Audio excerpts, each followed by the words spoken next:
নমস্কার বন্ধুরা, আজকের ভিডিওটা একদম অন্য রকম হতে চলেছে। আপনারা তো জানেন আমরা সবাই চাষবাস করি। আজ চাষের মাঠে আধুনিক প্রযুক্তি ছোঁয়া লাগছে। এই দেখুন আমাদের ড্রোন। আজ আমি প্রথমবার আমাদের আলুর ক্ষেতে ড্রোন উড়াতে যাচ্ছি। সত্যি বলছি, খুবই টেনশন হচ্ছে, আবার খুব রোমাঞ্চকর অনুভব করছি। শেষ পর্যন্ত দেখুন কি হয়। পাইলট সুপ্রিয় সরকার আজ ড্রোন উড়ানো শিখছে। কোন মতো আড়ালটা কোন মতো এখন ড্রোনটা আকাশের দিকে উঠছে, আর দেখুন উপর থেকে আমাদের আলুর ক্ষেতটা খুবই সুন্দর লাগছে।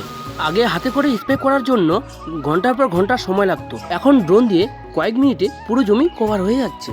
এবং বন্ধুরা, প্রথমবার উড়াতে গিয়ে হাতটা আমার খুবই কাঁপছিল, কিন্তু এর কন্ট্রোল করার অভিজ্ঞতাটা জাস্ট অসাধারণ। আপনারা দেখুন ড্রোনটি কীভাবে নিখুঁতভাবে কাজ করছে, এবং ড্রোন একদম সমানভাবে মেপে মেপে সব গাছে স্প্রে করে দিচ্ছে। এতে কোনো গাছ বাদ পড়ে না, আর কোনো গাছ ওষুধ পড়ে বেশি নষ্টও হয় না। সবচেয়ে বড় ব্যাপার হলো জলের ব্যবহার। হাতে স্প্রে করতে প্রচুর জল লাগে, কিন্তু এই ড্রোনের মাধ্যমে স্প্রে করলে খুব অল্প জলে অনেক বেশি জমি স্প্রে করা যায়। বন্ধুরা, প্রথমবার ড্রোন ওড়ার অভিজ্ঞতা আমার কাছে মেমোরেবল হয়ে থাকবে।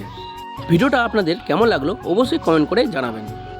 আর এই ধরনের ব্লগ ভিডিও দেখতে চাইলে দ্য বিট ব্লগার চ্যানেলটি সাবস্ক্রাইব করতে ভুলবেন না।